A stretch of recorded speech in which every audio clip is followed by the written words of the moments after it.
passo la presentació de les persones que conversaran sobre aquest tema que hem estat discutint durant tota la setmana del Festival de Protesta. En primer lloc, hi ha Natxa Ferrer, que és periodista, està aquí a la meva esquerra, i fotògrafa. Desenvolupa la seva tasca bàsicament en mitjans audiovisuals. És conegut el seu treball com a guionista i periodista del programa La Competència de RAC1 i també la seva col·laboració periodística a TV3, especialment en el programa .cat. Fa poc ha publicat un llibre que té molta repercussió, que és Curs de feminisme per microones, que té un ressò molt remarcable. Jo l'he intentat trobar en puestos i no hi ha manera. No, aquí n'hi ha, aquí fora em podria comprar després. Però bueno, ja d'això. Per qui no el tingui. Exactament. Bueno, en el que amb humor i rigor denuncia les injustícies que estan sotmeses les dones en el món occidental i ho fa des d'un inconformisme rebel i defensa la condició de la dona que encara que no ho sembli està molt malament. Bueno, està malament. Molt, ja pots dir molt. No tallis. És que, esclar, si un mira per l'altre cantó sembla que no passi res. Per l'altra banda, hi ha el David Fernández, que jo també el conec, perquè la Natxa suposo que la coneixíeu també. El David Fernández també. Bueno, perdoneu.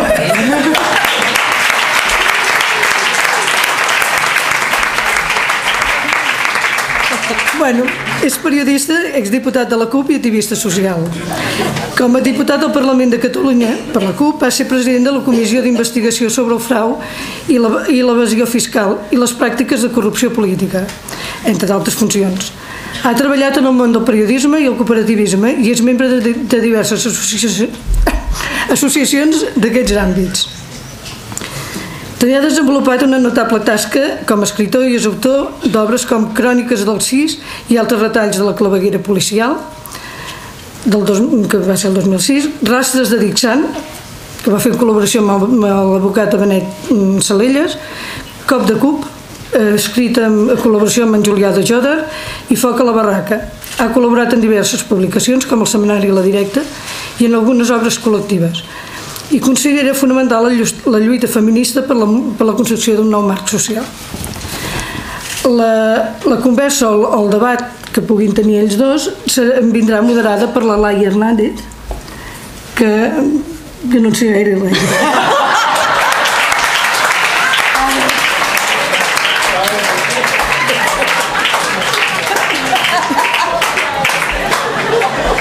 Està bé.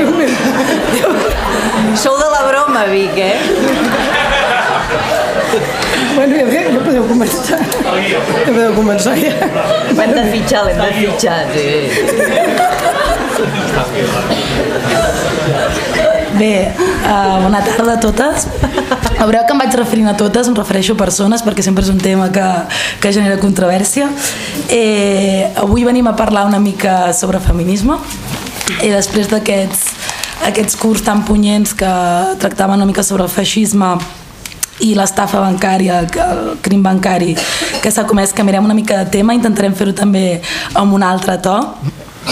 I bé, el tema del feminisme, no? Moltes vegades quan pensem en feminisme és comú associar-ho a dones exaltades que van sostens o a dones que odien a homes o, bueno, diversos tòpics bastant lluny de la realitat. El feminisme, com deien, doncs és un model, són unes ulleres i motor de transformació social. I bueno, jo m'atreviria a dir que el feminisme no existeix, no? Sinó, a mi m'agrada més parlar de feminismes, perquè en la història doncs, hi ha diferents corrents teòrics i diferents maneres també de fer dins dels moviments socials i dins del feminisme. A nivell de corrents teòrics, un repàs super ràpid, podíem passar del feminisme a la igualtat, que parteix de que homes i dones són iguals i per tant tenen els mateixos drets, el feminisme de la diferència, on els homes i les dones es reivindiquen, no, aquesta diferència, però també reivindica la igualtat en els drets, i diferents onades feministes en la història podríem dividir-ne dues i que ara potser entraríem a la tercera, que està bastant candent, que ens n'alegrem bastant de que això passi, que sembla que torna al debat públic el tema del feminisme. I una mica així per situar-nos per què el feminisme ha de continuar vigent, que encara es posa en dubte, no? De que això està superat i per tant no és necessari. A l'estat espanyol, una mica des dels anys 70, es va començar a incorporar el discurs feminista tant dintre de les institucions públiques com també dintre del debat col·lectiu. Mentre al carrer es reclamaven drets socials, drets civils per les dones, el dret al treball, el dret al propi cos i el dret al ple, i s'entonava aquell lema que encara és vigent, que allò personal és polític, a la institució, no? A les institucions es començaven a elaborar polítiques només per a dones, en molts casos polítiques amb les mal anomenades discriminacions positives i que han generat doncs, molta controvèrsia. I bé, de tot això, aquest repàs superinsultant ràpidament, però una mica tampoc tenint temps, donaria per un monogràfic això, i les incorporacions massives de les dones al mercat laboral doncs, ens va provocant a nivell social una falsa sensació d'igualtat. No? Hem avançat molt, i sí, és cert, a nivell formal hem avançat molt, però què passa a nivell cultural, a nivell social, a nivell econòmic? Doncs això, jo crec que si es qüestiona actualment la vigència dels feminismes no és perquè s'hagi esgotat el discurs i el que tenim que dir, sinó perquè s'evita escoltar-lo en moltes ocasions. I bé, per això una mica avui volem tornar-ho a posar sobre la taula, i a més posar-ho sobre la taula d'una manera més amena i també més punyent. El que us proposem és una conversa àgil i més o menys divertida, que la vehiculem. Home, començat bé. Sí, no, promet, no? Sí. I Falca, Natza, la vehiculem a través del llibre de la Natza, el curs de feminisme per a microones, que és un curs express, no? Podríem dir, de feminisme, dividit en 3 nivells, principiant, mig i alt, i el que farem serà el curs exposa una sèrie com la Natza veu que està, com veu i com està la societat respecte a la desigualtat de les dones, i al final fa unes preguntes que posa examen a veure quina nota teniu respecte al feminisme, i els hi farem l'examen amb el David i la Natza a veure si aproven o no. Primer que res, no sé, que la Natza ens expliqui una mica per què ha escrit el llibre, no? Quina necessitat creu que hi hagi aquest curs express de feminisme. Hola, bona nit a tothom i gràcies per haver vingut, gràcies per la presentació, ha sigut espectacular, m'ha agradat molt. No, ho dic de debò, estic emocionada, em costarà parlar a partir d'ara. Jo he escrit aquest... No, tu tranquil·la, ara no has de dir res. Posem-nos una mica seriosos, després ja desbarrarem. Jo he escrit aquest llibre primer perquè em van demanar que escrivís un llibre. Jo sóc una persona bastant mandrosa, ja tinc prou feina, i llavors vaig pensar, si em demanen que escrigui un llibre per la cosa aquesta pseudomediàtica, jo no estic en el top, jo estic als baixos mediàtics, però bueno, t'ho demanen, per tant és per alguna cosa. Llavors tenia 2 opcions, o escriure sobre la crisi dels 40, que crec que és una cosa que no interessa a ningú perquè ja la patim prou, o fer alguna cosa una mica més interessant, que és un tema que jo porto recollint als mitjans de comunicació durant molts anys i manifestant el meu rebuig també durant molts anys de tot un seguit de coses que ens estan passant a les dones. Per tant, vaig tenir la idea de fer un llibre sobre el feminisme, sobretot també per la necessitat vigent que les dones comencem ja a aixecar-nos, a rebel·lar-nos i a acabar amb un sistema que només fa que maltractar-nos en tots els àmbits en els que he analitzat la societat, i són molts. Per tant, la idea era crear consciència. A mi no m'agraden els grups, ara veig molta gent i m'estic posant bastant nerviosa. Llavors, com que jo no sóc de grups, així com el David li molen les assemblees i aquestes mandangues, jo no. Jo assemblees a mi no m'hi veureu, jo dic una cosa i es fa i puntó. Vaig llegir per la vida, cadascú té el seu mètode. Llavors, com que no m'agraden els grups, vaig pensar, home, ja escriure és una cosa bastant solitària, molt solitària, diria jo. i proposava o proposo a través del llibre que cadascuna i cadascun de nosaltres prenguem consciència del que ens està passant. Això vol dir farcir el llibre d'exemples del 2016, és a dir, no cal anar-se'n lluny, és més, si ara tornés a escriure el llibre, el podria escriure amb aquests pràcticament 2 mesos que fa que està al carrer, amb tots els exemples nous només de setembre a octubre, amb coses que llegeixes i amb coses que passen. Per tant, deixar molt clara aquesta cosa que és un tema molt actual, que estem molt malament el 2016 i que estem molt malament les dones del primer món, que és el que jo reflexo en el llibre. No m'he atrevit a parlar de les dones d'altres mons, segons, tercers i quarts, entre altres coses perquè no connecten els temes, no hi visc, evidentment llegeixo coses, però també per fer-nos una idea de si les dones del primer món estem tan malament, imagineu si anem baixant a mons molt més infernals, com estan les dones, doncs molt pitjor que nosaltres. Jo crec que ha arribat el moment de dir prou i de rebel·lar-nos. Crec també que és la revolució que li falta al món i per què no començar-la nosaltres, que tenim l'oportunitat i segurament les ganes i sobretot la necessitat. M'he enrotllat bastant, però aquesta és la idea. Molt bé. Bé, doncs David, no sé si vols afegir una cosa o comencem ja amb el round. Vinga, va, som-hi. Doncs us comencem a posar sobre la taula. Una de les preguntes que fa l'anats del llibre per avaluar els coneixements de nivell elemental de feminisme és: has tingut mai ganes de llançar el televisor per la finestra? Això, bueno, doncs, suposo que refereix als mitjans de comunicació, quin paper fan, no? Quines notícies, què passa amb la publicitat, no? Quin paper té la dona, per què veiem un anunci de cotxe i en lloc d'explicar-nos el cotxe sobre una tia despampanant en biquini, per què la programació de la televisió és la que és. Bé, una mica reflexionar al voltant d'aquests ítems. David. Gràcies. Bona tarda a totes i a totes. Anem a dir-ho així. Sí, jo crec que aquesta crec que m'avalorarà la Natxa. Jo crec que sí, perquè fa molts anys que no tinc tele. De fet, fa 10 anys que no tinc televisió, fart de que el món que reproduïa a la pantalla virtual no tenia res a veure amb el nostre món real, i a partir també d'aquella televisió i de la cultura oficial que alguns decideixen per nosaltres com hem de pensar i què hem de pensar, doncs reproduïa, entre d'altres, un món mascle alfa, masculí i masculinitzat, on totes les coses bones les feien els homes, segurament, no? I on també la història que s'explicava és la història pràcticament de la meitat de la humanitat, perquè l'altra meitat mai surt. Això no només aplicat al sexisme, sinó també al racisme i al classisme, és a dir, a un sistema de poder brutalment desigual, brutalment concentrat, no?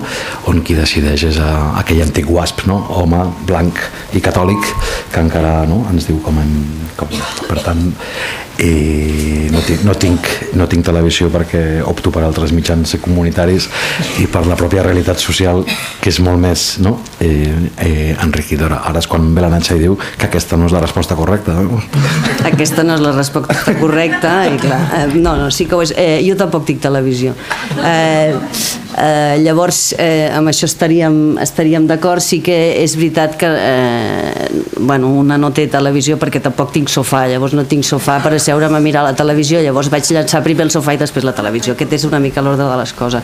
A banda d'això, sí que és veritat que en el tema dels mitjans de comunicació, que és un tema que ens afecta directament perquè nosaltres exercim la nostra feina als mitjans de comunicació, l'única paraula que se m'acut és escàndol, és escandalós. És a dir, els anuncis ens denigren permanentment, continuem sent cossos, les dones continuem permanentment sent cossos, i quan es parla de nosaltres es parla perquè perdem pipí o les arrugues no sé què o no sé quant, o sigui, tot és una misèria, i a sobre ens volen vendre productes relacionats amb aquesta misèria, productes que de passada recordo que tenen un IVA molt car i molts són de primera necessitat per moltes dones, i si no són de primera necessitat també són més cars perquè com que els comprem les dones i les dones per per l'únic que ens compten són com a consumidores, ens pugen el preu perquè així es comprem amb més alegria.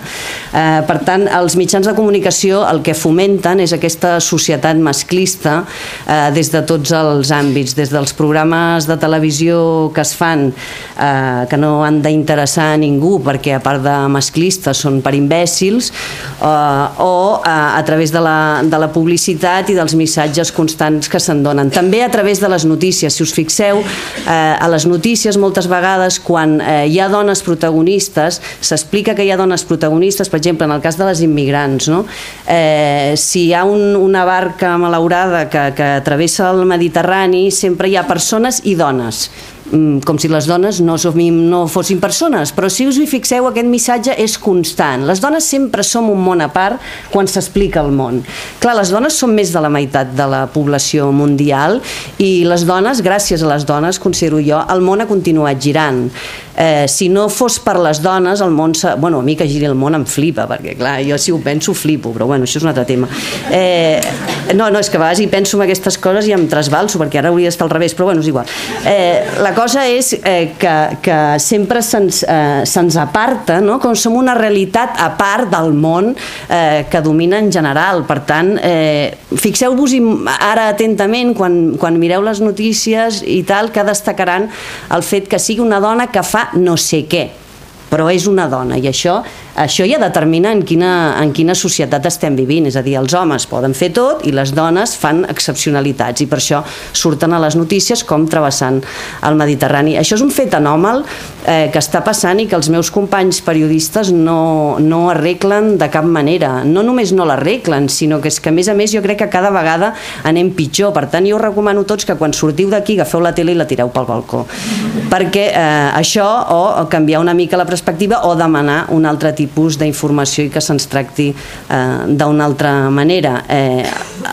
Les que podem ho fem des dels mitjans que podem, que afortunadament són mitjans que arriben a molta gent, i insistim, però això convé que arribi a moltíssima gent i que les dones, sobretot en televisió, jo treballo a la ràdio perquè soc lletja, però les dones que treballen a televisió, bueno, soc lletja i soc gran, però les dones que treballen en televisió, fixeu-vos, també feu una comparativa i fixeu-vos els homes horrorosos, gordos, sense cabell, que surten a la tele, i fixeu-vos les dones que els acompanyen. Moltes vegades això no té res a veure. És més, quan vas a fer una entrevista de feina per determinades televisions ja has d'anar amb una certa edat i amb un cert físic, perquè si no tampoc t'accepten. Aquesta és la realitat, o sigui, això és el que està passant ara mateix i vosaltres ho podeu veure cada dia. Per tant, als mitjans de comunicació falta en general i grossa, perquè no s'estan posant les piles en solucionar aquest problema.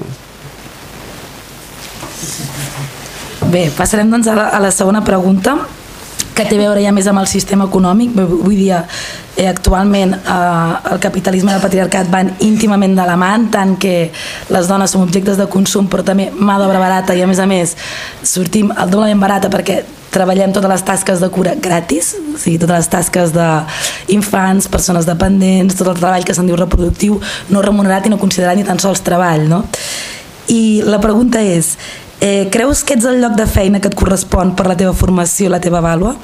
Has preguntat mai què cobren els teus companys homes? No ho fas perquè no t'agrada parlar de diners o perquè no vols saber, perquè no pots canviar?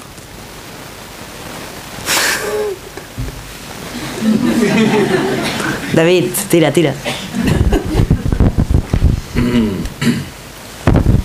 Bueno, que vas a dir d'un món una mica diferent, que és el món del cooperativisme, i en concret del cooperativisme autogestionari, i per tant tots cobrem el mateix.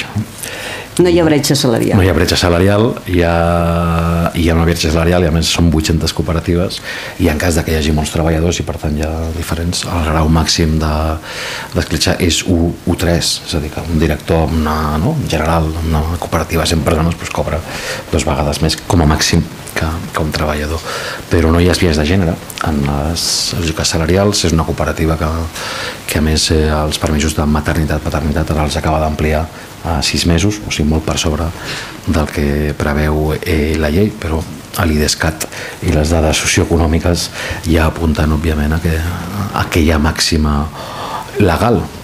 jurídicament legal d'igual treball, igual salari, doncs està absolutament rebentada, fins a un 25% menys, que és la mitjana, no?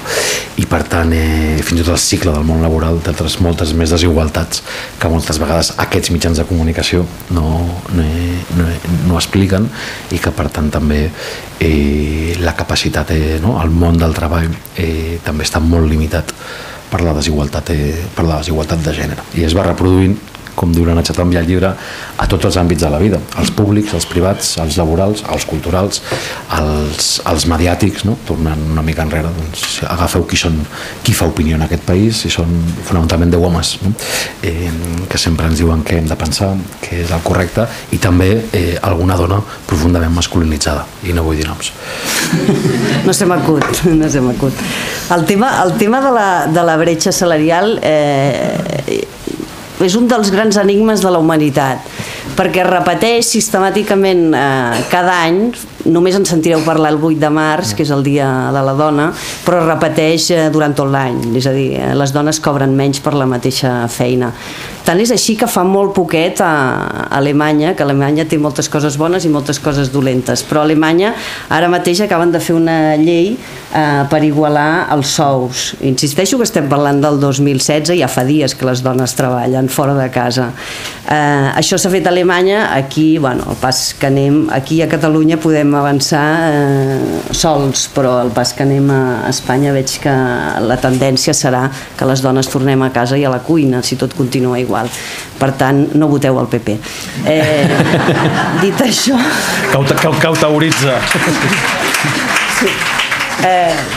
Dit això, el tema econòmic, clar, el tema econòmic, ja sabeu, clar, la Virginia Woolf deia allò de l'habitació pròpia, ho deia des d'una perspectiva també de classes, perquè ella podia tenir una habitació pròpia però la seva criada no. Per tant, el tema econòmic és molt important per la independència de les dones, i de fet nosaltres tenim la generació anterior a la meva i l'anterior, moltes d'aquestes dones han estat lligades a la casa i a la família, entre d'altres coses perquè no han accedit al món laboral. A les dones se'ns ha utilitzat també en el món laboral quan se'ns ha necessitat. La Segona Guerra Mundial, que és l'exemple que poso en el llibre, salut, és molt paradigmàtic, perquè quan tots els homes estaven en el front i estaven en aquesta cultura de la violència que persisteix i persisteix i persisteix, van necessitar les dones que anessin a les fàbriques i, com deia abans, les que fessin girar el món, perquè mentre tota la història que ens han explicat passaven coses a les cases, a les famílies, la gent vivia, tot aquest gir i això que feia funcionar el món era gràcies a les dones. El que passa que com que no era l'espai públic i sempre ha estat l'espai privat, doncs això no ha transcendit, però insisteixo, si el món gira és gràcies a les dones, i insisteixo que continuo flipant que giri. Per tant, és molt important el tema econòmic, és molt important. Per què es dona aquesta injustícia de la bretxa salarial? Jo l'única explicació que he trobat, igual algun té una altra, és perquè som dones. I com que som dones, passa això amb la bretxa salarial i passa totes les coses que explico. La major part dels casos només passa perquè som dones, i és el que tenim en comú les dones, que això també cal dir-ho. Les dones podem ser de moltes formes, de molts colors, de moltes edats i molt diferents ideològicament. Tenim una cosa en comú, que és que som dones, i en aquest sentit totes rebem la mateixa part. I aquí també, relacionat amb les classes, si parlem de violència, per exemple, la violència tampoc fa diferències entre classes socials, o sigui, pel fet de ser dona rebràs igual, és igual si hi ha molts diners o n'hi ha menys, acabaràs rebent igual. Per tant, jo és de les coses que considero més al·lucinants que continuïn passant i que persisteixin, i que es doni la notícia el dia 8 de març, que és el dia de la dona treballadora, i la resta de l'any no se'n parli mai més d'aquesta bretxa salarial. La pregunta que faig no ens agrada parlar de diners, tot i que als catalans ens agraden els diners, però no ens agrada, és una cosa que és tabú. Hi ha la directora del New York Times, em sembla que és, que recomanava, que és una directora d'un gran diari que va durar molt poc, quina casualitat també, que era una dona, i no hi ha dones dirigint pràcticament diaris a nivell mundial. Va durar molt poc, sembla ser també per problemes econòmics, no s'ha acabat d'explicar aquesta història, ella recomanava a les dones que els oferien un lloc de feina, recomanava que preguntessin als seus companys homes què cobraven. Que és una cosa difícil de fer, no estem acostumats a fer. Jo tampoc trobo tan greu saber què cobra la gent. Bueno, és una cosa, no? Tots tenim diners, més o menys. Però ho recomanava precisament per això, perquè ella deia, atenció, perquè segurament t'estan oferint una feina que aquest senyor del teu costat fa exactament igual o moltes vegades pitjor i ell cobrarà més que tu. Per tant, assegura't a l'hora d'acceptar aquesta feina què cobra aquest senyor. Això al New York Times, que també són aquests diaris de referència, però després a dintre també tenen els seus... Jo crec que més que la Laia apuntava una cosa en la mateixa pregunta, que és quan parlava del treball reproductiu, no? És a dir, des de les teories més clàssiques de l'economia món, anem a dir-ho així, sempre s'ha dit que el salari era el que es donava per garantir la supervivència i la reproducció de la vida d'aquell treballador. Això és un senyor barbut, i encara avui està vigent, i en canvi el treball jo diria que invisibilitzat i desvaloritzat del que significa, o sigui, la veritable vaga general és quan paren les dones, perquè no funciona res en aquest país, anem a dir-ho així, o sigui, no funciona allà on passen les coses, que també és l'espai que se'ns presenta com privat, que són les llars, que són les feines de fer possible que la vida es reprodueixi.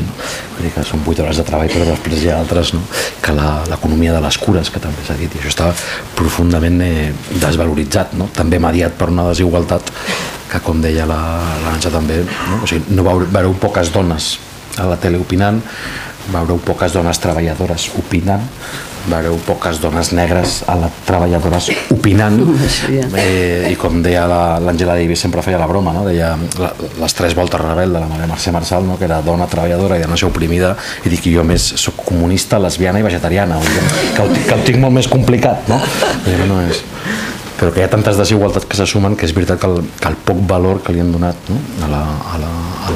a on s'ha concentrat la càrrega, o sigui, és menys salari i doble càrrega i doble jornada laboral, que ara també aquí també fa les preguntes pertinents d'això, que ni els llits es fan sols, ni els vàters es renten per art de màgia, ni els macarrons surten volant del forn, i entre altres coses molt senzilletes. Sí, hi ha una cosa inherent en això que jo vull, per totes les dones que ho dubtin, nosaltres no naixem amb la capacitat ni de netejar, ni de cuinar, o sigui, tu neixes com a bebè i automàticament no et surt això, no és una cosa que... No ho dic perquè a vegades sembla que, i el sentiment de culpa gràcies a l'educació judeocristiana ens ha ajudat molt en tot això, però no naixem amb aquestes capacitats, tot i que hi ha homes i dones que ho puguin pensar. Us ho dic jo ara, científicament, no naixem amb aquesta capacitat. Però sí que és veritat que quan ens fem grans, totes aquestes... i quan som petits, hi ha un altre tema, que és el tema de l'educació, les joguines, també fem-nos-ho mirar, és com la televisió i els mitjans de comunicació. Tu entres a una botiga de joguines i ja està separat tot per roses i per blaus, i curiosament les coses roses tenen relació amb les princeses que esperen un príncep blau, i amb estris de netejar coses, i amb cuinetes i amb mandangues. Després els cuiners professionals i els que cobren són els homes, però les que juguen amb la cuineta són les nenes. O sigui, ja partim d'una infància que sembla que sí, que quan neixes bebè neixis amb una escombra i una pala i comencis ja abans de caminar a netejar-ho tot, i a treure la pols, que també sembla que és una obsessió que tenim constant, i que els homes la pols us és igual, perquè la traiem nosaltres. Vull dir que, que són tot de mites, però els tenim tan matxacats, i això, fins i tot, si tu no et surt cuidar, no cal que et fustiguis. No passa res, perquè la majoria d'homes no els hi surt cuidar i, escolta, estan tan tranquils. Llavors, no ens matxaquem amb aquestes coses, i jo dic que la capacitat de cuidar algun home la deu tenir, segur que entre vosaltres aquí n'hi ha algun que és capaç de cuidar algú, no? Llavors són tot trencar, que és molt difícil, perquè hem de trencar amb tantes coses que tenim aquí ficades al cervell i que ens han dit, que jo reconec que és un exercici molt difícil, però és que si no el trenquem, i ara les coses, abans ho parlàvem, amb la gent jove estan tirant enrere, tindrem una societat molt pitjor de la que tenim, i la que tenim, ja us ho dic ara també per si algú no s'ha assabentat, no és bona la que tenim, no és bona. Per tant, tot el que es pugui modificar mentalment canviarà el món en positiu i tindrem un món millor.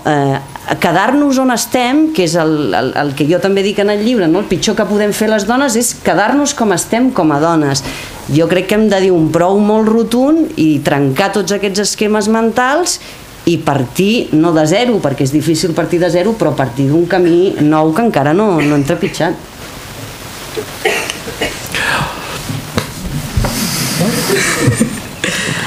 Natza, m'aixafes les preguntes, ara ja es contesta. Ja, és que sóc un expert. Sí que sí, anava a dir que estic molt d'acord amb el que ha dit la Natza, però que a més també aquí els homes també s'han d'activar, que no són figures ara que no juguin a la figura passiva, és a dir, també ells mantenen i reprodueixen un sistema profundament desigual. Sí, el que passa que com que els homes us hem donat tants de segles d'oportunitat de canviar les coses i veig que no canvien...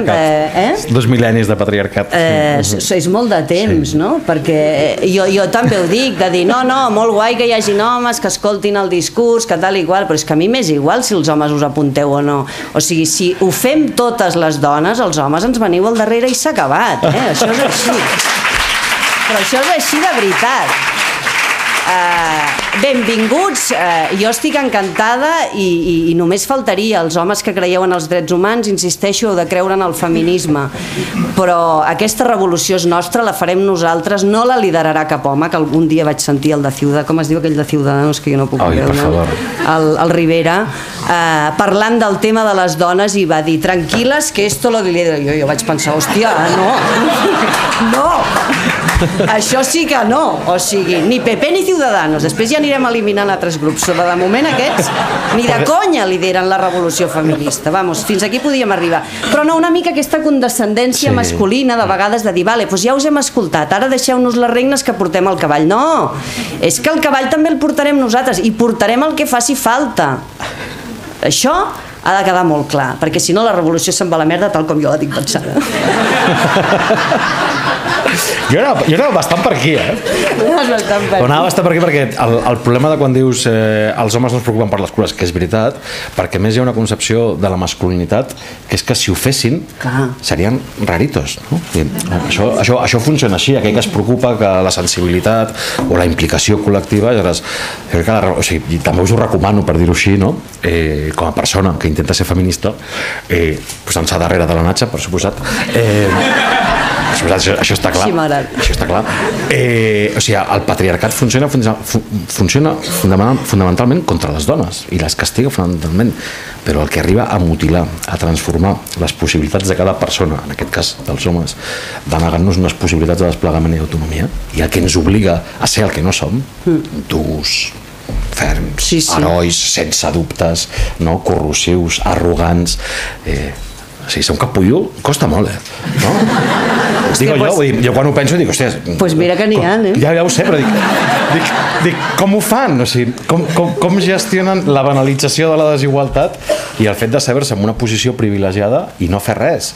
Ja sé que hi ha morals d'esclau, al llarg de la història hi ha hagut morals d'esclaus, però, hòstia, el patriarcat realment limita la pròpia llibertat personal i col·lectiva, ens converteix en petits monstres o en grans monstres, tot és, però jo dic que també hi ha que el feminisme, que també això era que parlàvem abans, hi ha un tòpic, no? Jo no sé, l'altre dia, no diré aquí, una persona que s'atribueix que forma part de l'esquerra alternativa li van preguntar, vostè és feminista? I va dir, no, una dona, I va dir, per què? Perquè jo crec en la igualtat. I vaig dir, hòstia, quina empanada, no? Quina empanada mental. Bueno, hi ha dones empanades, què passa? Sí, no. Em referia a la frase, no a la persona. Vale. Però aquest tòpic de dir, no, jo no soc perquè el masclisme, que és que el món està dominat pels homes, el contrari és el feminisme, que el contrari és el... Això igual és alguna feminista que pensa que parlo massa i tindrà raó, però això, que l'Antoni és un món controlat per dones, no? El feminisme és la millor escola que tenim i la millor tradició emancipatòria de lluita per la igualtat entre els éssers humans, amb una balança històrica, com deia la Natza, és rieu-vos de les balances fiscals, no? Vull dir, perquè la descompensació de 2 mil·lennis de patriarcat, que abans havien existit altres formes de relacions, no? Sí, és veritat. Doncs jo incito això, i aquí hi ha experiències molt positives a casa nostra d'aliats del feminisme, que són col·lectius, de persones que se sensibilitzen amb el tema de la desigualtat de gènere i en un món que que parteix de societat en dos, amb uns graus d'injustícies grans i petites, macromasclismes i micromasclismes, que ens situen en lògiques de dominació, de supremacia, de desigualtat i de jerarquia. Ja està, només volia dir això. Bueno, jo no, quan has dit macromasclismes i micromasclismes, a mi ja saps que això no m'agrada, no hi ha ni macromasclismes ni micromasclismes, hi ha masclisme i punt, perquè no m'ho has preguntat, t'aixafo una altra pregunta segurament. Me la vols fer? No, tira. M'agrada molt que em facis aquesta pregunta. Aquesta és d'avançat. És d'avançat, vale, parlem de callo. Ara pregunto. Després. És que ha sigut culpa teva perquè ho has dit tu, lo del micro. Perquè ho teníem no, una cosa que volia dir respecte a això que comentava. Jo també ho dic en el llibre. Jo crec que els homes necessiteu un llibre. Jo no l'escriuré, però ja he fet aquest. Però jo crec que sí que necessiteu un llibre per repensar també la vostra situació en el món, perquè com diu el David, afortunadament hi ha molts capullos al món, però afortunadament hi ha molts homes que no, i que segurament no estan còmodes amb aquesta situació. I per tant jo crec que també s'ha de criticar la imposició que també s'exerceix des de petits, a través de l'educació i a través de les joguines i a través del que ens diuen com hem de ser uns i altres, i també hi ha d'haver una rebel·lió en contra d'això, però com que veig que us desperteu tard, nosaltres comencem i llavors, bueno, vosaltres ja escriureu els vostres llibres i tal, ja vindrem a les vostres presentacions i aplaudirem. Però crec que és molt necessari, però clar, això com que s'ha de canviar ja, jo crec que nosaltres anem avançades en molts sentits i les piles ja les tenim posades i endavant. Jo no vull una societat on els homes estiguin obligats a ser d'una determinada manera si no ho són. Tampoc les dones vull que estiguin en una societat que hagin de ser d'una determinada manera. Per tant, com que és això de tants segles que hem donat d'avantatge i no ha canviat res, doncs ho canviem nosaltres i vosaltres aneu prenent nota de coses. Aquest llibre més o menys ja el teniu fet, heu de canviar unes quantes notes.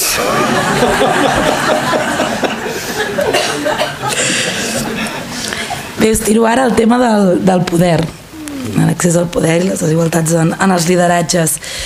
Al igual que hi ha una doble escala salarial, també hi ha una discriminació horitzontal en els llocs d'accés a lideratge i al igual que també hi ha una desvalorització dels, per exemple, els llocs de treball femenins o masculins, perquè hi ha els metges i les infermeres, no? Hi ha els llocs de treball feminitzats i els masculinitzats amb el seu conseqüent estatus un per sobre de l'altre. I la pregunta que llança a la Natza en relació a això és: confies en una dona dirigent o creus que un home està més capacitat i et dona més seguretat? I aquí en asterisc posa contesta't sincerament. Això ho poso a totes les preguntes perquè sí, perquè si no ho fas tampoc vas enlloc. Hi ha una cosa que has dit amb això dels metges i de les infermeres, encara passa en els hospitals, sobretot amb gent més gran, que si la metge és una dona i atén el pacient, el pacient reclama moltes vegades que vingui el metge, no? Que és l'home que l'ha de visitar bé, perquè la dona què sabrà de medicina, no?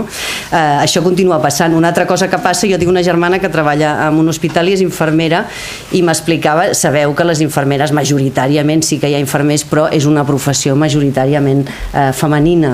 Els càrrecs de direcció d'infermeria són tots masculins en molts hospitals de Catalunya. Això no deixa de ser una de les altres paradoxes que vivim, i em podeu dir, és que les dones volen plegar i anar a casa. Sí, és una opció i no dedicar-se a dirigir res, però és obvi que quan et trobes aquest exemple reproduït en moltíssims llocs vol dir que hi ha alguna cosa que passa, perquè jo no em crec que totes les dones ja els estigui bé ser manades per homes quan la feina que fan majoritàriament són dones. I ara m'he perdut, què has dit? El poder. El tema de l'accés al poder.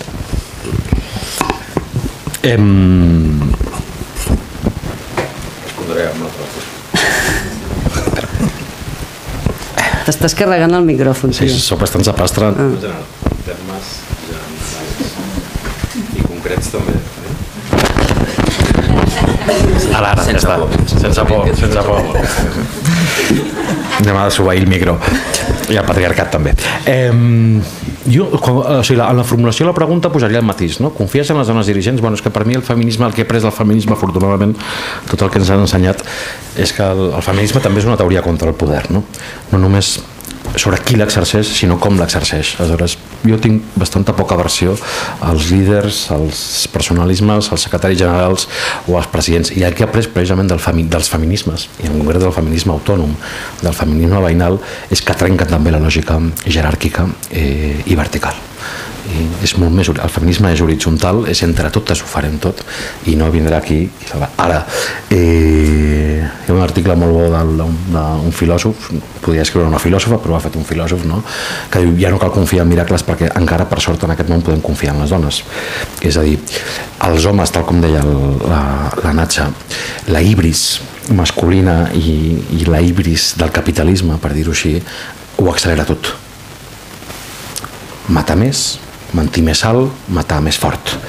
I qui permanentment està ralentitzant les violències són les dones, permanentment, en l'economia, en la guerra, en la vida i en la lluita. Per tant, jo confio en el feminisme. Confio en el feminisme moltíssim per efectivament tenir una societat diferent, molt més justa i igualitària. Ara, en la meva experiència personal i col·lectiva, a mi les grans lliçons d'una forma diferent de fer política m'han donat i per pallissa, els col·lectius feministes. Abans parlàvem amb la Laia de fa 20 anys. Fa 20 anys, quan la insubmissió i ens negàvem a fer el servei militar obligatori, qui més ens va esperonar a fer-ho? I teníem els nostres dubtes i les nostres pors, perquè resulta que sí, també tenim dubtes i també tenim pors. Van ser les nostres mares, va ser els col·lectius feministes de Dones per Dones, de Dones contra la Guerra, que ens van ensenyar què implicava, quin vincle hi havia entre militarisme, masclisme, violència i imposició. I aquell antimilitarisme, que al final van ser 40.000 insubmisos que ens hem negat a fer el servei militar obligatori, no hauríem sigut 40.000 sense altres 40.000 que per variar no estan en la història, sí que estan en la història del nostre moviment, però que està impregnat del feminisme i de l'antimilitarisme. Per tant, confiança en el feminisme, i actualment en la meva vida quotidiana tinc molta confiança en el món del treball, en aquest cas en la cooperativa, i en el món polític també, en les meves afinitats, amb moltes companyes que saben atendre les contradiccions de les coses, i que són formes molt diferents de fer política. O sigui, contra la verticalitat del masclisme, l'horizontalitat del feminisme, contra els grans lideratges, el treball col·lectiu, contra la imposició, la capacitat d'escoltar, de raonar, i de cridar molt poc, la veritat, tot sigui dit. I això són formes molt diferents, molt més democràtiques, democratitzadores i democratitzants dels afers col·lectius.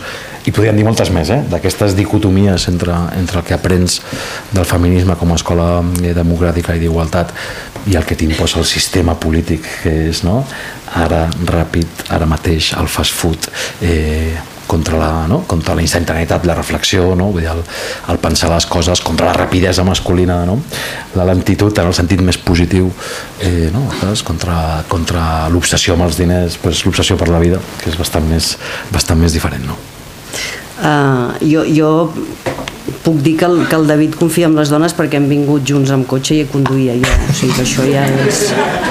I a més jo no tinc carnet. Exacte, no té carnet, ja és un grau de confiança.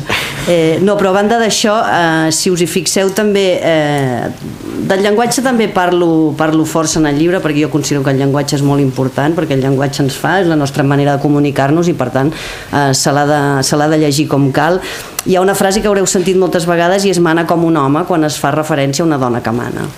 Jo no he sentit manar com una dona i sembla ser que manar com un home és un tipus de comandament, no? És una manera de fer.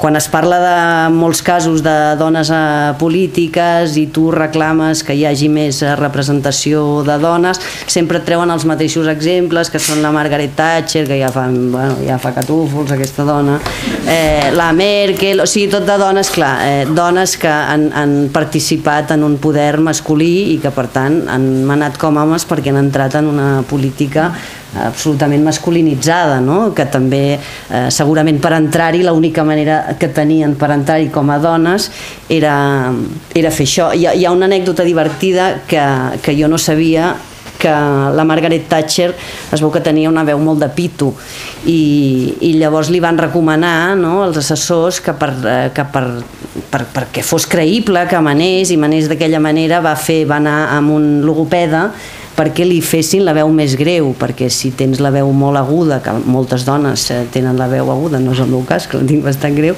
però no tenia credibilitat, és a dir, la veu aguda ja no té credibilitat. Bueno, això qui ho diu i qui ho posa? Doncs el món d'homes que ens ha anat dient si tens la veu més prima, doncs no tens credibilitat. Doncs la Margaret Thatcher, per tenir credibilitat, va anar a un logopeda i va fer que la seva veu baixés. Igual això també ho havia d'haver fet el Beckham i gent així que tenen veus molt desagradables, però bueno. Hi ha una altra cosa que has dit que a mi em sembla fonamental, no? Aquest anar contra el poder. És evident que el que es planteja amb el feminisme i el que jo m'imagino d'aquest feminisme del segle XXI és anar contra el poder, evidentment, perquè tal com estan les coses no estan bé. Per això el feminisme i per això la lluita de les dones i per això que hi hagi més dones sempre s'acaba aparcant, no? El gran exemple de Tsipras i el govern aquest grec que es va muntar, que semblava la gran esperança blanca, però no hi ha cap gran esperança blanca si muntes un govern sense comptar ni amb una sola dona de ministra en aquell govern. La prova és que aquest govern no està funcionant. Jo no és que me n'alegri, però és evident que si tu vols fer una revolució en un país no pots obviar entre els seus dirigents tenir almenys una dona. Això les feministes gregues explicaven que passa sempre, és a dir, clar, i a més en països maltractats sistemàticament el feminisme o la lluita per les dones és una cosa que sempre relega perquè no es considera important. Aquí és un altre lloc on hem de canviar el xip. És la cosa més important, perquè això fa la revolució. Fa la revolució de tot. Si canviem això, canviarem tota la resta. Si no canviem això, no canviarem res, perquè continuarem amb les mateixes dinàmiques. Per això el feminisme i les feministes no caiem bé en el poder, perquè vol dir el que estem dient, que això no funciona i que ho volem completament diferent, i això pot alterar sobretot l'ordre econòmic, que és el que impera, no? I és el que governa, diguéssim, això ho modificaria moltíssim i canviaria també la nostra manera de viure i de veure les coses. Una altra cosa que deies tu quan expliques això de l'objecció de consciència, és evident que les dones ens apuntem a moltes lluites que no tenen exclusivament a veure amb nosaltres. Són lluites, això, doncs, per acabar amb la militarització, per acabar amb el racisme, etc. Molt tipus de lluites. Què passa?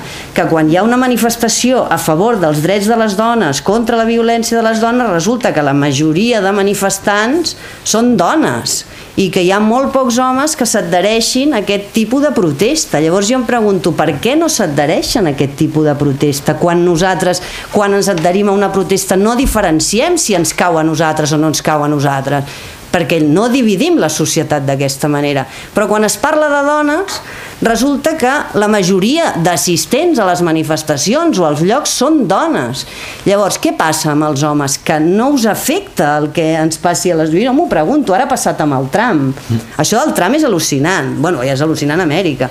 Però això del Trump, primer, que ara descobreixin que és masclista també és per fotre'ls unes bones hòsties, però bueno, van una mica endarrerits aquesta penya. Però vaja, deixem que ara ho descobreixen. Molt bé, ara és masclista el Trump. Vale, ara és masclista.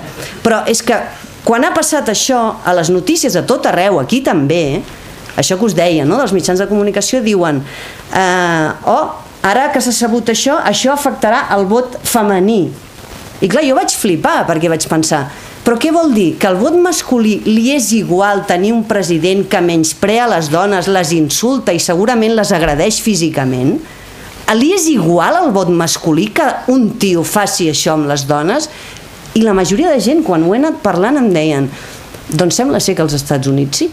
Sembla ser que només afectarà el vot femení, no afectarà el vot masculí. I clar, llavors jo flipo, perquè dic, bueno, i les dones què som? Se'ns pot dir tot el que se'ns diu.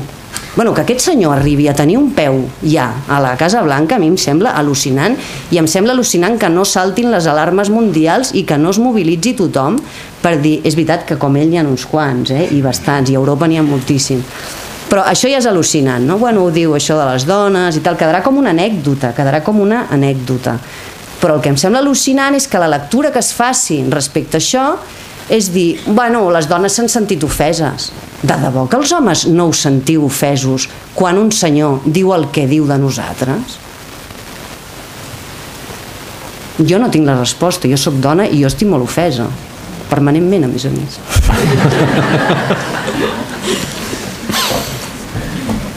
No tinc res a afegir.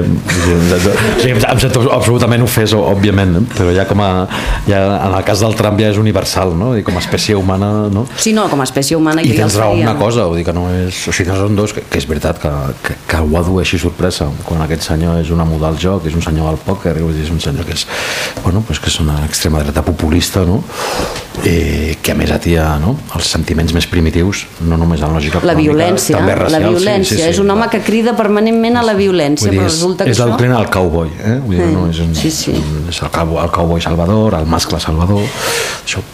A mi el que em preocupa més també és el que deies al final, que és l'evidència demoscòpica, anem a dir-ho així, que a més és així, no? Que aconsegueix dues bretxes, en aquest cas, dues escletxes, que és mobilitzar la clau de si guanya aquest psicòpata o una alternativa que, o sigui, és un dramón haver d'escollir entre Hillary Clinton i Hillary Clinton és el sistema pur, o sigui, és el sistema pur nord-americà. Ella mateixa ha dit que el seu departament preferit és Wall Street, per tant, no? Però clar, arribem a aquestes contradiccions, clar, comparat amb Donald Trump, el neoliberalisme més rampant encara et sembla civilitzatori, no? Tenim molt mala peça al taler, però sí que és veritat que les incidències que pugui tenir, no? En la modificació del vot, en aquest cas del vot masculí, això sí que és el drama de veritat, perquè això significa que la consolidació del patriarcat, la indiferència, que també és un crim davant segons quines coses, i la insensibilització davant segons les desigualtats, és que hem arribat a un patró d'extensió, no? En extensió i en intensitat del patriarcat. Bueno, però les dones són de les dones, no? Nosaltres no tenim res a veure, que això t'ho diuen els homes també, jo que tinc res a veure, i dic, bueno, vale, ja ho individualitzes tot, no? I dic, bueno, sí que tens a veure amb la reproducció i el manteniment d'un sistema desigual de poder. Passa aquí també mateix, com es banalitzen aquí amb la violència de gènere, que és el tema, no? Si no hi ha macros ni hi ha micros, com deies, la forma més extrema, no? Del patriarcat i del masclisme és la violència de gènere, també hem sentit discursos banalitzadors, justificadors, minimitzadors, sentències de jutges que diuen que clar, anaves amb faldilla, tuits dels Mossos que diuen vigila, no vagis sola, no? Des del compte oficial, no? Que dius, però quin món esteu reproduint? Esteu reproduint tota la lògica, no? Clar, perquè no hi ha tuits dient als homes no agrediu a les dones, que això, aquesta és l'altra cosa que jo també flipo molt, perquè clar, nosaltres ens en ment de tota una sèrie de coses, i és veritat, vivim així i ho fem, i això que vivim en una societat relativament tranquil·la, vosaltres a Vic, jo a Barcelona, no passen moltes mogudes, si fos Olot seria una altra cosa, però bueno, no en parlem. És broma, se m'escapen. Però t'ho preguntes moltes vegades, no? Si volen parar ja de donar-nos missatges a nosaltres que ens defensem i volen fer missatges de dir-los als homes no toqueu a les dones, deixeu-les tranquil·les, quan vagin pel carrer no cal dir-los res, perquè no cal, moltes vegades no cal, doncs no, és al revés. Això es dona per suposat que és així i que no ho canviarem perquè la testosterona va com va, i llavors nosaltres haurem d'anar finalment amb armadura, vestides pel carrer i amb tot de productes per defensar-nos, perquè no hi ha manera que els missatges siguin a la inversa, no? Llavors tots són productes que també ens vendran, i com que són bones consumidores els comprarem, tindrem mogollon de productes, esprais de no sé què, no sé quantos, per anar pel carrer, quan lo normal seria que als homes i als nens se'ls digués a les dones ni se'ls hi parla, ni se les toca, ni res de res, respecte i punt. Llavors seria tot molt més senzill, però no, això es dona per fet que és així i que no ho canviarem. Doncs jo el que dic és sí, ho canviarem, clar que ho canviarem, perquè a mi no em mola viure en una societat així, i a mi no m'agrada que les nenes petites que tinc al voltant hagin de viure en una societat que ja de petites els hi hem de dir protegeix-te, no et vesteixis d'aquesta manera, que aquesta és una altra, la justícia, el paper de la justícia. Bueno, el de la justícia, bueno, clar, el de la justícia aquí ja clama al cel, no parlarem de coses de la justícia perquè a més a Catalunya patim molt, però en aquests casos, és a dir, cada 2 per 3 amb temes d'agressió i de violacions. Al segon 2 la víctima passa a ser sospitosa de culpable, perquè anava vestida d'una determinada manera, perquè va fer no sé què, perquè les dones que s'han pensat que són, i això és la justícia que tenim. En violacions, en molts casos, homes i dones jutges insisteixen a preguntar si has tancat bé les cames. Però això està passant ara, i hi ha gent que us ho pot explicar d'experiència pròpia. Llavors, aquí tornem a tenir una contradicció les dones, perquè si et deixes violar sense posar molta resistència, és millor per tu, perquè et faran menys mal segurament, però és pitjor per la justícia, perquè clar, pot ser que tu t'hagis obert de cames i aquí hagi entrat qui hagi volgut. Per tant, t'has de fer més mal per demostrar que allò no ho volies. I sempre cau sobre tu la sospita de que tu què has pogut fer per incitar l'home, que l'home va suelto, l'home no té explicacions per mai per res.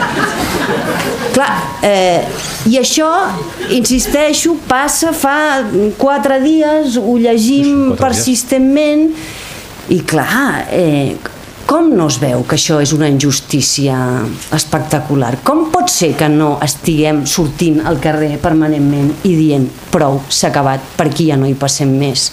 No acceptem aquest sistema de vida. És que és increïble. I això passa al voltant nostre i ens passa a totes a nosaltres mateixes. No estem parlant de coses alienes que veiem a través de països llunyans. A Espanya cada 8 hores hi ha una violació. A la Índia cada 8 segons. A dones i nenes. Això són fets, són dades d'ara. Són dades d'ara mateix. O això es comença a tractar com el terrorisme que és, i a valorar com el terrorisme polític es considera tot el tipus de terrorisme, que no ens deixen passar els avions, sabó perquè explotarem en l'avió, o s'ho comencen a prendre tots en sèrio, o demanem que s'ho prenguin molt en sèrio, però això és terrorisme sistemàtic, cada dia, a totes les dones. Però com que som dones, insisteixo, només hi ha un apartat, és que som dones. Per tant, com que som dones, és un tema. Jo diria la raó més amb el terme terrorisme, perquè etimològicament terrorisme és dominació pel terror. I això és una violació. Però és que a més quantes dones han mort a mans de la violència dels homes, amb xifres, que aquesta és una altra. Jo hi ha una cosa que no sabia, la vaig descobrir fent el llibre. Un feminicidi. Sí, constantment.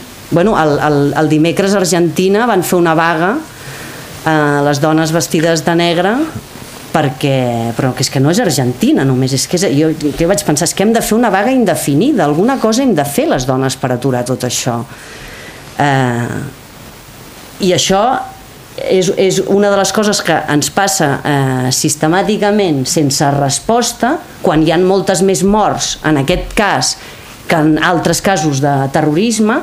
I això que us deia, una cosa que jo no sabia, és que la llei que tenim ara al voltant de la violència masclista és una llei que contempla la mort o sigui que es compten les morts a mans de parelles o exparelles. És a dir, quan veiem aquests assassinats que surten en els diaris, compten si era parella o exparella. Per tant, això és una mort que computaran aquelles xifres que us donaran al final de l'any, que diran aquest any han mort tantes dones a mans de les seves parelles o exparelles.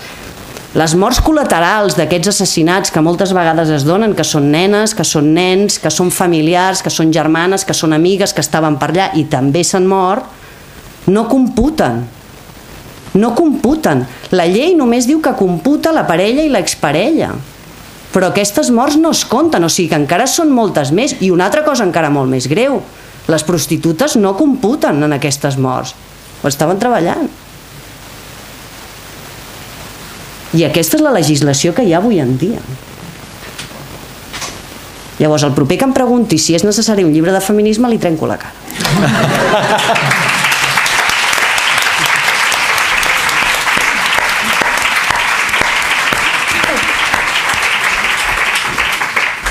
Bé, per acabar així la part de conversa i després obrim torn a les persones assistents, que crec que és el més interessant.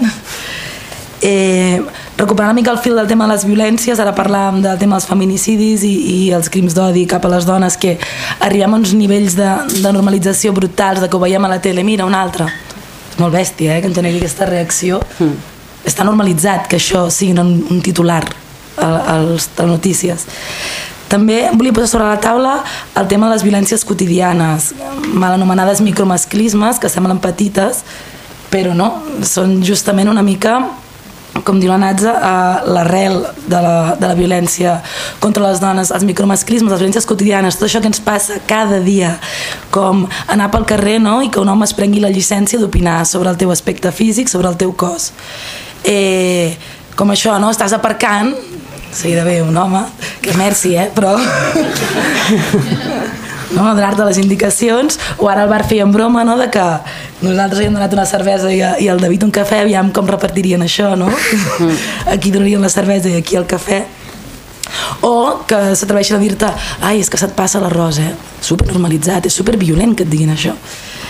I bueno, volia posar sobre la taula a través de la pregunta de la Natza, que diu, ets conscient que el que es considera micromasclisme és la llavor de la violència contra les dones? Interpel·la tant que és a dir, clar, sí, per suposat. Per suposat. Està una mica condicionada. Sí, no, està clar. Ho reconec. Doble, sí, ja per ajuntar-ho tot. No, però com que tu has dit abans això del macromasclisme i el micromasclisme. Però en canvi, o sigui, em sembla molt bona la crítica al micro i al macro, però en canvi crec que és necessari no? O sigui, a l'hora d'analitzar, per poder criticar com se sustenten les coses i com es sustenten la inèrcia de les coses i com les reproduïm, o sigui, la Natza deia l'arrel, per suposar, d'ahir és on comença tot. O sigui, en la cosa més quotidiana i més petita és on al final acabem reproduint les grans atrocitats, i la gravetat és la mateixa, vull dir, no m'atreviria a dir que la gravetat és menor en el cas petit, sinó que és quan realment acceptes unes lògiques que són de submissió, que són de dominació, que són de desigualtat, els exemples que deia la Laia, ai, no diguis tonteries, o sigui, la cosa d'un poder que menysprea, d'un poder que margina, d'un poder que aïlla, les carrega la quotidianitat, no? I no hi ha grans atrocitats que no neixin, no?, en una banalització del que semblava, no li dones més importància, ho legitimes, ho reprodueixes i ho perpetues, a més, no? Perquè és on...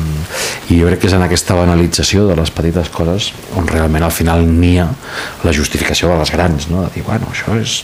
Per això jo estic tan en contra d'aquest terme, perquè aquest terme, el terme de micromasclisme, fa petita una cosa que és molt grossa, i després perquè pensant-ho en altres lluites de justícia, jo no he sentit a parlar de microracisme, de macroracisme, no? Que és microracisme dir negre de merda, però fotre-li un hòstia és macroracisme. Jo no ho he sentit, això, i per tant, per què també una altra vegada en el cas de les dones resulta que tenim micromasclisme? No tenim micromasclisme, tenim masclisme. I llavors no m'agrada perquè minimitza això que dèiem, no? Que serà una cosa petita, però és que és un problema molt gros. Jo crec que és que ho va teoritzar, no? Era a doble fil perquè és arriscat, perquè té aquesta vessant negativa i en canvi té l'altra de pedagògica, no? Perquè molta gent diu, no, jo no soc masclista, jo això que fan aquests que maten la dona, no? Sembla que justifiquis tota la resta, no? Que l'altra sigui una cosa més tolerable o més acceptable, no? Jo crec que qui ho va fer, qui ho va autoritzar, era molt, va dir, no, o sigui, es tendeix sempre a aïllar les coses, no? Hòstia, no, això són, no, qui maten són uns assassins i ja està, però no, escolta, és que darrere hi ha una lògica que dura segles, no? I un pòsit cultural i antropològic que diu que la maté perquè era mia, que les dones són dels homes i que qui decideix sobre la vida de les dones són els homes. Això, el pes cultural, el pes, el que deia Natza, jo estic a favor que la quarta revolució universal en la història de la humanitat és la revolució feminista, la neolítica, la industrial, la tecnològica, i la propera és la feminista, però no serà ni es farà pels discursos dels dirigents polítics públics ni pel que llegim als mitjans. Es farà, com sempre ha treballat el feminisme, i a mi m'apassiona això, que és des de les marges i des de les tangents, o sigui, sempre afortunadament a peu d'història, o sigui, per on va la història de veritat, per on passa la vida i per on es reprodueix. la història ens diran que són grans discursos que van per dalt, però la vida de veritat, la història que passa, la història que han compartit, qui ens ha percebut, és una vida molt més quotidiana, en aquest cas sí que micro i a més defensada, vull dir, la vida de cada dia. Però és veritat que hi ha aquesta tentació, no?, de que molta gent diu, no, jo no soc masclista, ja està, no?, ja s'han de s'empallega, ja està, jo no soc allò, no?, o la corrupció, no?, que també, no, són 4, i una banya són 4, han sigut, no?, tots els que estaven allà en el quadre de comandament. Aleshores, és delicat graduar o gradar, no?, si és tou, si és hard, si és soft, quan tot forma part d'un mateix engranatge. I tot va petar en el mateix lloc, que és aquest menyspreu i aquesta injustícia. És on comença i on acaba, no? Vull dir, no és, comences mirant a una altra banda, no?, amb una agressió en un bar i acabes ja passant de tot i justificant-ho fins i tot que allò passi amb una cosa que més és terrible, que és això. Jo crec que el nivell d'indiferència o el nivell d'insensibilització entra amb lògiques de banalització del mal que ens converteixen en còmplices col·lectius de certes coses, i cada dia que passa doncs una mica més còmplices, no? Clar, per no participar d'aquesta complicitat que dius tu, jo recomano això que és tan de mala educació, que és assenyalar amb el dit. Acostumem-nos a assenyalar amb el dit, amb noms i cognoms, els actes masclistes, els menyspreus contra les dones, assenyalar-ho constantment i sense parar. S'ha de ser molt perseverant, però és evident que des de fa un temps s'estan movent coses, que hi ha persones que no s'atreveixen a segons què. És evident també que no podem canviar la mentalitat de moltes persones, però sí que podem assenyalar-los i ridiculitzar-los en públic, i entre tots i totes que quedi ben clar que aquesta és una proposta de vida que no ens interessa per res, i que per tant aquesta persona, si continua amb aquesta proposta de vida, no ens interessa per res. De moment, una de les coses que a mi em sembla més preocupant és que el masclisme no tingui cap càstig. És a dir, té un càstig quan s'arriba a la mort. Has d'arribar a la mort perquè tingui un càstig, i en molts casos tampoc ni així hi ha un càstig. Per tant, una de les coses que políticament es pot fer és castigar el masclisme, és a dir, que el masclisme no surti gratuït. Clar, vivim en un país en el que hi ha un senyor com l'Àries Cañete que després de dir que era superior d'intel·ligència a la seva contrincant, no?, amb una frase espantosa, doncs li van donar un cop a l'esquena i el van enviar a Europa. Això és un premi, no és un càstig.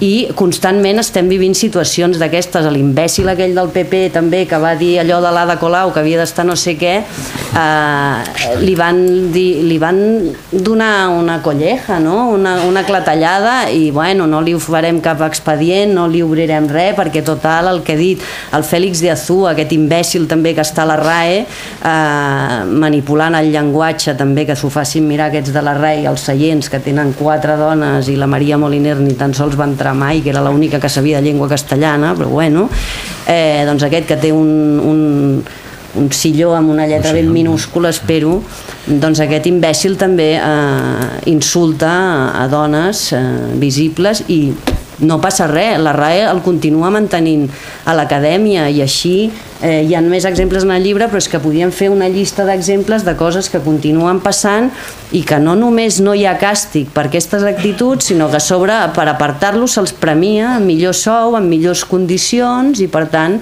insultar i menysprear les dones continua sent gratuït. Jo penso que això tampoc no ho podem tolerar. O sigui, hi ha molts boscos per netejar, aquesta gent podria netejar boscos tranquil·lament.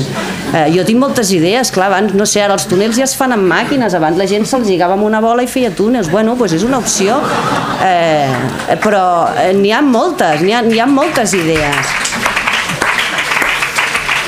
Vull dir que si la política... Jo no em posaré mai en política perquè veient el David jo ja n'he tingut prou, però... T'entenc, estic amb tu aquí, també estic d'acord, molt d'acord amb tu.